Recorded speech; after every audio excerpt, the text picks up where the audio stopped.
What's up, Rich? Welcome to the podcast. Thank you so much for taking your time. For those of you guys that don't know Rich, he's a top 3% realtor in San Diego, 2025 DAG Champion of the Year, mentored 15 agents who are currently producing right now, and also a top agent on Zillow. Thank you so much, man, for carving out your time, and especially for the season that you're in right now.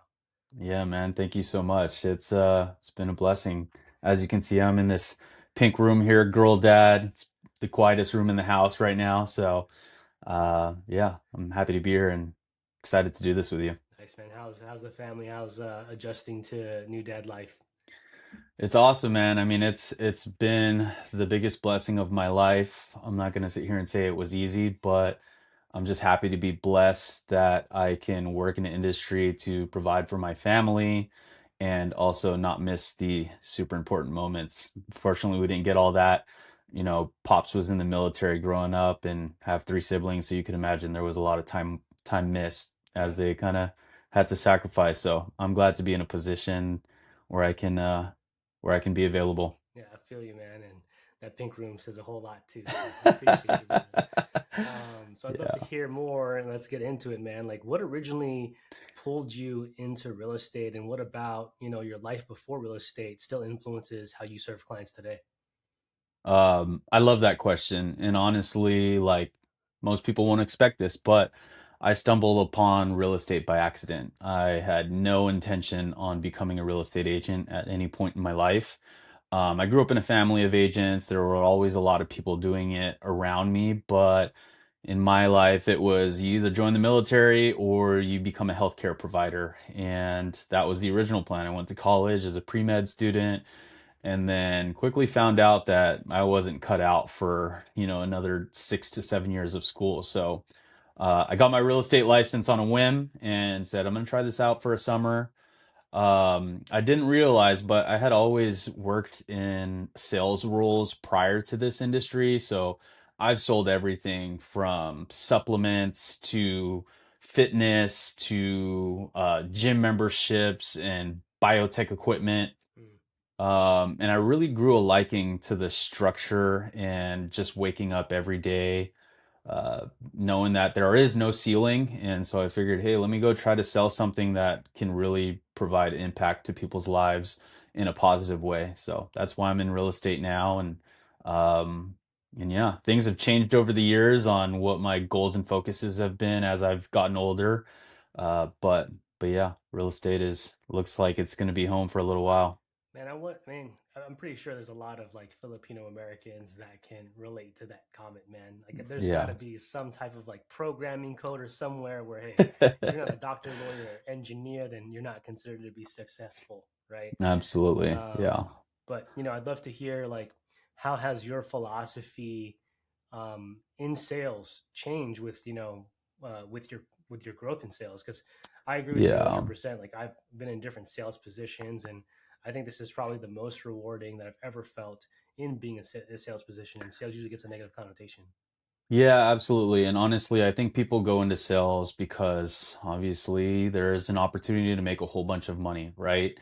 And early in my career, maybe that was a little bit of my motivation. I was just trying to provide a better life that I didn't have, and I've, been able to be rewarded and get things that I, didn't grow up having. And so that was nice, but kind of as I got older and as I saw my business grow, that didn't fulfill me anymore. My fulfillment came in service to others. As a Filipino American, customer service or healthcare service is like a word that sticks out to me, whether it's in the military, Mm. um you know vacation industry, whatever it may be. But I really was fulfilled by being able to provide a good service for somebody, especially in our industry, for people who didn't think real estate was possible.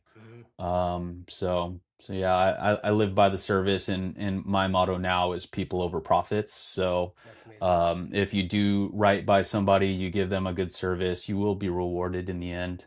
But you put the people first, and the profits will come later. 1000%. I think there's a business coach named Jim Rohn. He says you help enough people get what they want, you get everything in life that you want.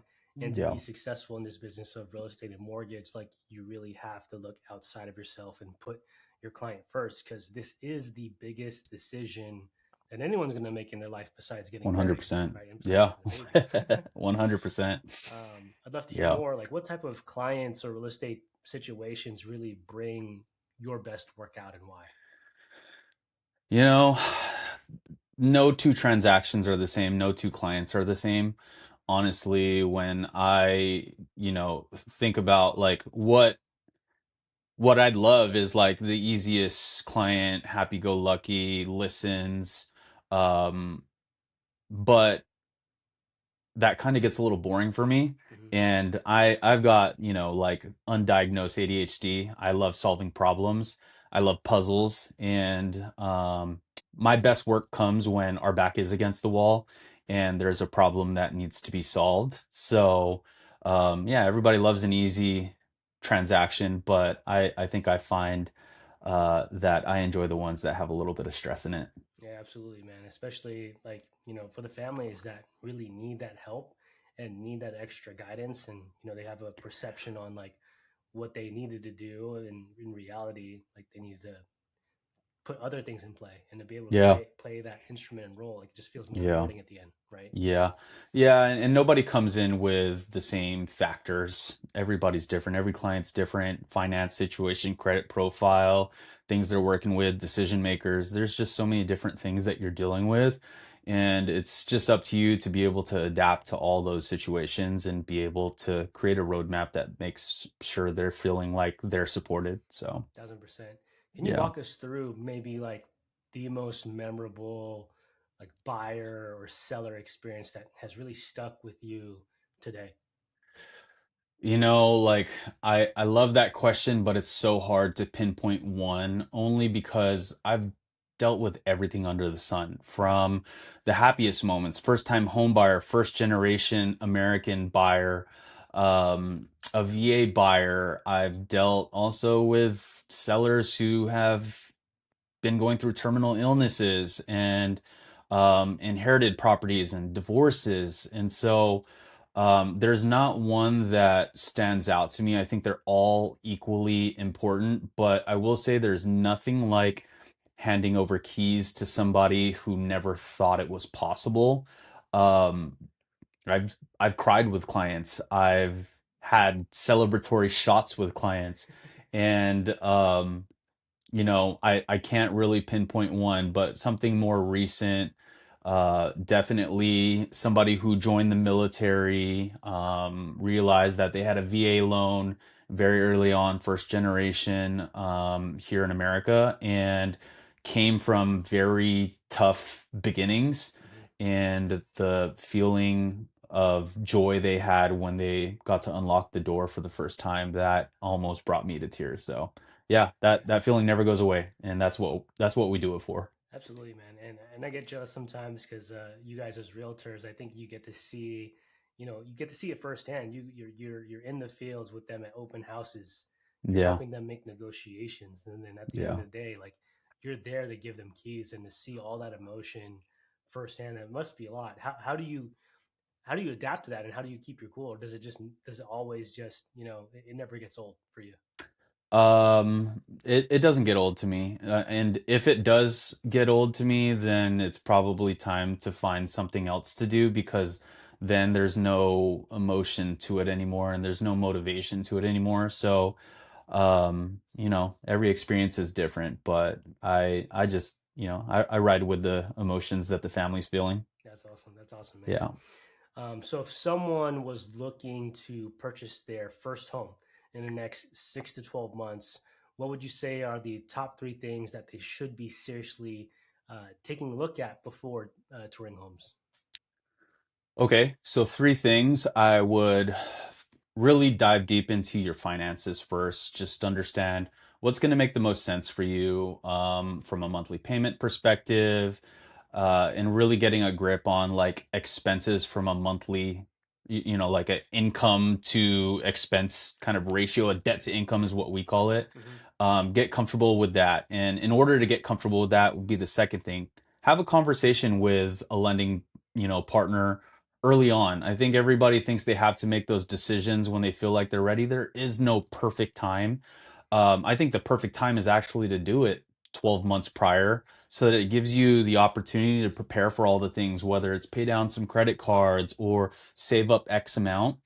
um, Creating that plan by speaking with a lender is super important. And lastly, I think it's important for you to expose yourself to the market as well. I think too many people come to the market a little late. They've got a lease ending in a month and they really are just getting started shopping for homes. And there's not a lot of time to work with that. While it's still possible, I think if you come into the market a little bit sooner, you'll be able to figure out a little bit more about the communities that you like and the ones that you don't like, and we can even talk about strategies on what's working so that you know when that home that you love comes across, you already have a plan in place. And so I've always told people like there's no, it's you're never too early to start the conversation. Dude, that's a great point, man. Like, you don't want to be under the gun of like, dude, my lease is ending in 60 days, and Yeah, now you have to get your offer accepted because that's just not literally.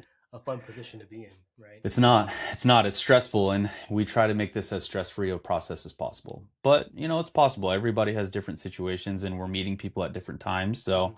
So, we can work with what we've got, but yeah, better preparation always leads to a better outcome. Now, on the opposite end, I know that you've been having a lot of success here.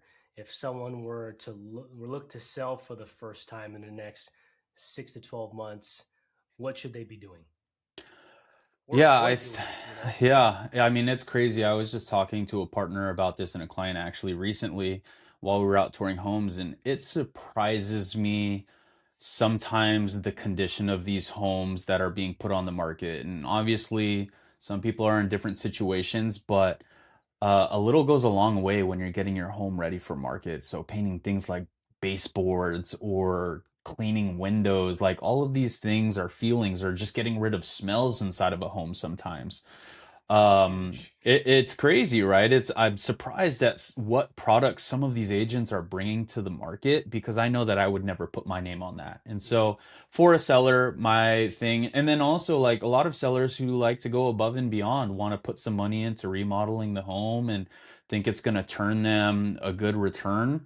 And sometimes, putting $20,000 in a kitchen will only bring you back $10,000 in perceived value. So, I think it's important to start with your real estate agent first and let them show you the things that have big impact with small investment. that's a good point, man. I think, a lot of the times when it comes to real estate marketing, social media, there's been a whole lot of focus when it comes to buyers, but really not a lot of focus in, hey, how do you, as a seller, prepare your home to get sold in this market? Absolutely. And as a lender that sits at open houses, like, it sucks to be at an open house that smells like wet dog the whole time. Yeah. I mean, we were in a open house together recently where air conditioning wasn't quite working and it was 110 degrees inside the house was what it felt like. And then, the seller finally listened and got the AC fixed, and the next week we were in escrow. So like that mood, you've got to put yourself in the buyer's shoes when they're walking through the home. So, That's so insane. That's pretty yeah. insane because, like, how Yeah. long was that listing sitting for before the AC was fixed? It was 3 weeks. And unfortunately, we had it looked at. Like, that would never be something that I'd kind of just like let go of. We had an HVAC company come take a look at it, and they were like, this needs to be fully replaced. And then it ended up just being a breaker that needed to be switched over. Well, So, no, it went out like after it went live, right? yeah, it Yeah, went out. And then we had somebody come take a look at it, and they were like, this whole unit needs to be replaced. And then we had somebody else come take a look at it after the open house that we did together, yeah. and it ended up just being a breaker that needed to be fixed. So it That's was a awesome, small man. fix. Yeah. That's awesome, man. Just the Yeah. littlest things gets the Tiny, property tiny. sold. Yeah, exactly. What do you think is like the most common fear that first time home buyers or even sellers have, and what do you think is the most accurate way to think about it? Um, I think too many people are trying to be the perfect buyer, and I don't think there is a perfect buyer, honestly. Some people think that they need to have perfect credit score or they need to have 20% down. And then what they find out is it takes you so much longer to become the perfect buyer, and you miss out on all the amazing opportunities in the market. that you could have capitalized on early on, because Mm, most people I find are actually qualified to purchase the home that they want to buy, but they wait, and sometimes that time gets away from them and they end up just sitting on the sideline for too long. yeah. Let's just go So, back to your point that everyone's situation is different, right? yeah. Like most people don't know that, hey, you can go as low as a 500 FICO score if you really wanted to. Yeah, and I've done it. So like I know that there are buyers out there who are risk takers, who are barely able to get into a home, that are so much more headstrong in situations than the people who have the perfect credit profiles and the money sitting in the bank. So yeah. How would you explain today's real estate market to a friend? Um, I would say don't listen to what you see on the news. At least here in San Diego, there are a lot of things that are great about our local market that the headlines won't highlight. And if you're looking to purchase a home in the near future, my recommendation is to just sit down with a professional, have them build out a plan, no pressure. I've never put somebody in a home that wasn't ready to be in a home. Mm, And I don't like pressure in a sales situation for me, so I won't give it to you. I won't pass that down to you. So open up the dialogue with a lender or an agent or even a friend who's purchased a home recently. Hear about their experience and why they purchased, and it might resonate with you. But yeah, I mean, I'm so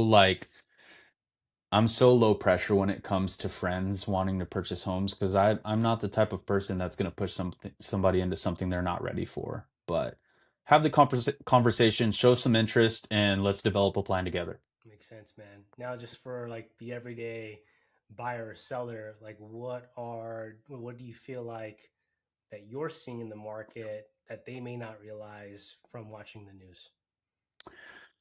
Yeah, I mean, the news shows that there's price reductions everywhere and that the market is turning back the other way. And I think that couldn't be farther from the point, at least here in San Diego. I mean, I just was in a multiple offer situation on a home that I submitted an offer on. So that tells me that there is a very specific product that buyers are looking for right now.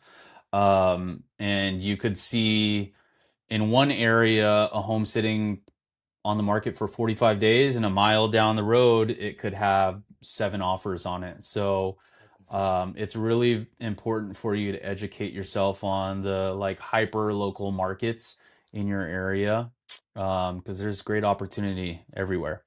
Could you elaborate more on the specific product that's going off the shelf right now?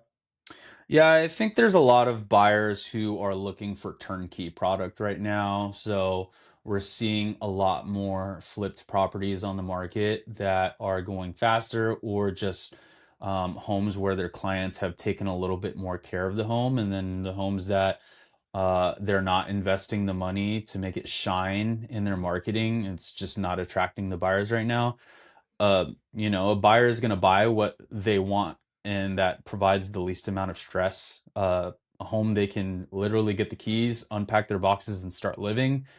With the cost of money right now, I would say a lot of buyers are not looking to do big renovations. Mm, that makes sense. That makes sense. Yeah. So, for someone looking to work with you, what does that process look like from first conversation to, closing? Yeah, I mean, I think that I run on three philosophies when I'm working with any of my clients. And one, I want to take all the stress off of your plate. It could be a stressful process, and I won't lie, there are going to be some stressful moments in a transaction, but making sure that we just have the right strategy and we are making decisions on facts and not emotion Mm, is definitely something that I like to take on. Another thing that's important to me is the education piece. I just would never be in a situation where the buyer doesn't or the seller doesn't know what comes next. And setting proper expectations and laying the right foundation is super important to me. mm. Um, so that you don't have questions or are waiting for responses along the way. And then, like the one that I take a lot of pride in is just negotiating the best deal.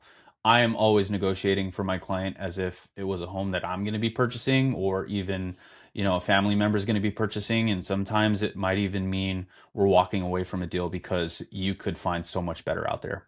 That makes sense, man. Yep. And ultimately, like overall, like what kind of feeling would you want the client to walk away with after your process is done?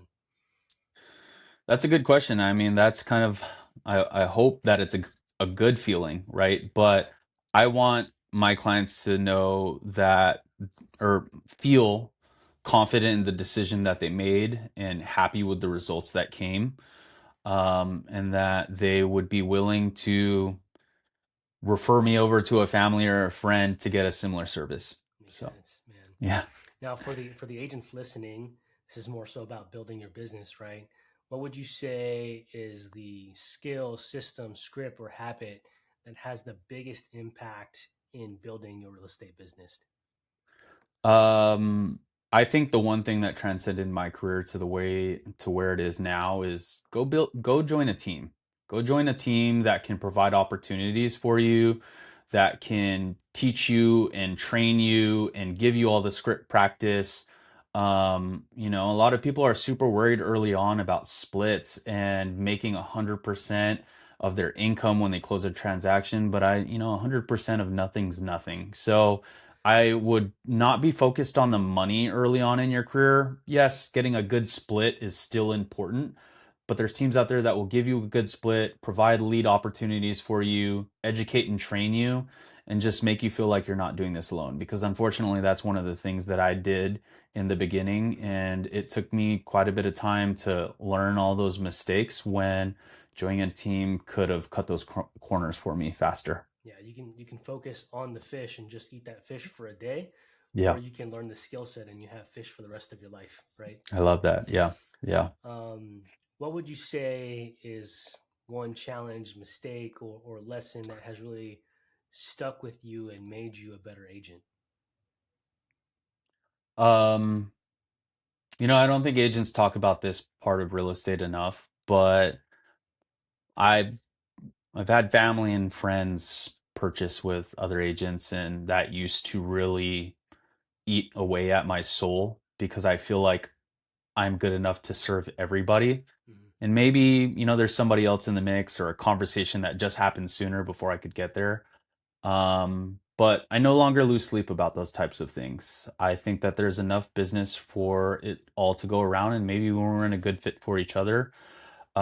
So yeah, I used to think that I had to close every deal and help every client, and I'm okay knowing that sometimes it's a bullet dodged. So That's right, man. Like I think us being self-employed and running our own businesses, and I see this this meme all the time. Like, hey, it costs you nothing to support your friends. yeah, My perspective on that has changed a lot. Because yeah, why would you just leverage your relationship to guarantee business? Ultimately, I want people to be working with us, with me, yeah. based off our skill set, because we know that we can do a good job. Yeah, and it hurts sometimes when the client or the friend comes back around and is like, I wish I would have called you first. But at the end of the day, I don't let that burn bridges. I don't let that affect how I treat people, whether we work together or not. But that hopefully they educated themselves through that process and they know the difference between a good journey and a bad journey, and that they don't do it again. So, Makes sense, man. Right now, like who are you especially well positioned to help right now? And what is the easiest first step that person can take with you? um, the easiest person I'm well positioned to help, I think in this market, it is going to be people that are purchasing home for the first time, who don't know anything about purchasing homes. I think, like I get to help them kind of create a roadmap for them on what building their real estate portfolio looks like. And it always starts with something small. don't go for the home run in your first property. Make all the wise decisions right now. And it's all about time in the market and not timing the market. So, Thousand yeah, percent. Where yeah. can listeners find you, brother? Well, they used to be able to find me on the golf course, but I had a baby, and so we're golfing much less nowadays. But the traditional things like social media, give me a call, invite me for a cup of coffee. I love meeting people face to face and getting belly to belly. Not a hard person to find, so you can drop my information somewhere and we'll connect. So, lastly, this is kind of like a selfish question to ask here Okay. Yeah. for the business owners and the first time dads. Um, what tips could you give them in making the adjustment in that season of being a business owner and first time dad?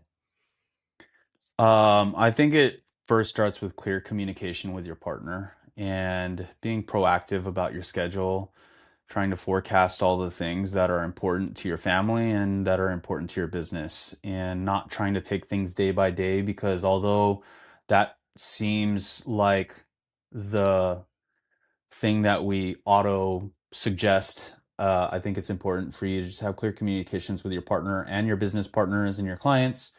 um and yeah, like, what's more important to me is that we get to build a life that is worth living, and we work in an industry that has the flexibility to do the things that need to be done and enjoy the moments that need to be enjoyed. So 1,000%, man. Well, thank you again, yeah, bro, for hopping in on the podcast, and yeah, we'll see you on the next one, brother. I appreciate you. Thank you, man.